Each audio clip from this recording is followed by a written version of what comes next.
Okay, this is Andre with Greg X TV. We are at the Greg Howe Clinic in South London, Balham. Just at the end of the clinic, I'm here with James Scott, rock metal producer from London. So, James, just a quick thoughts on today's clinic. How did it go and what did you think? It's been a really good experience. It's great to see not just Greg, but also some of the other fantastic guitarists. Some absolutely amazing. There's a jam session towards the end. A couple of absolutely brilliant guitarists. And it's great to see guitar players.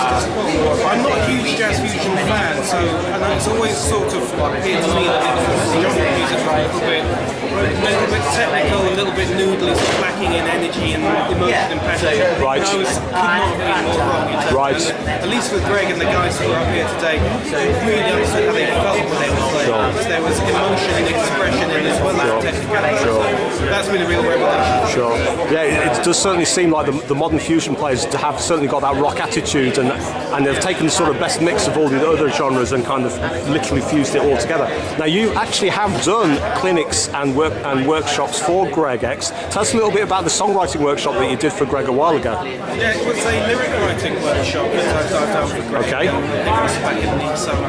What I did was take some of the students through the basic principles of lyric writing. A lot of guitarists and musicians in general do struggle with writing lyrics. Okay. They don't struggle with writing music. Sure. Partly because a lot of people may not have English as a first language and may not have the education in English that they need to Right.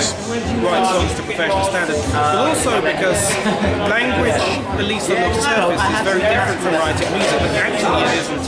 And that's what I discussed. Actually, there are principles, there are rules you can follow, there is a structure that you can use for writing lyrics in a song.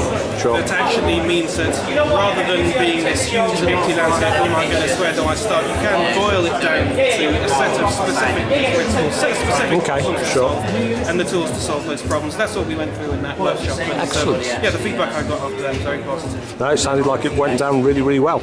Now, an interesting project that I know you have got coming up, or you might even have already started, was you're going to be producing a shred album with some guy from South Africa. Yes, the Shred King himself. The Shred King. Is there anything you can share for us about the Shred King? It's at the stages at the moment. Okay. What we're going to be doing is we're going to do one track for an upcoming shred metal compilation that's going to be out later this year. Okay. So we're doing that as the first track, Right. almost as a demo track, and we're working through with George to look at the methods by which we're going to work to see how the technicalities of it. Obviously, I'm here in London, he's in South Africa, so I can't stand over him and tell him to play. Sure. But given what a driven and committed person that he is, and I've been chasing George for nearly 3 years. Wow. The first time I contacted him was about 2.5 years ago and said, George, I know at some point you're going to do an album and you're not doing it with anyone other than me. Right. And at long last he's listening. Well, things had to be in place. So Sure. I knew at the time he wasn't ready to do that.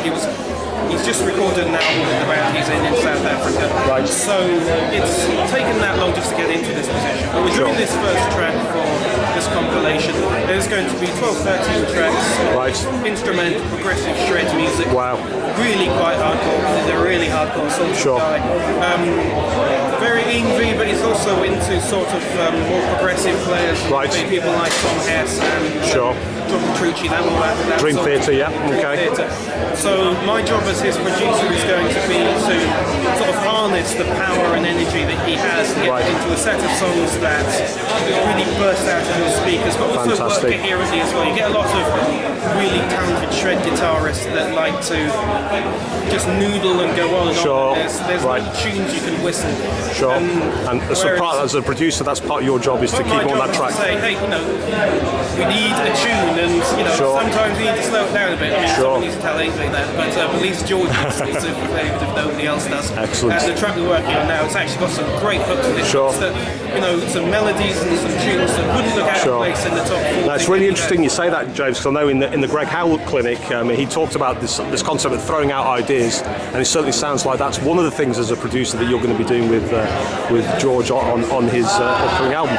So once again, this is Andre with James Scott, the rock and metal producer in London, signing off. Thank you.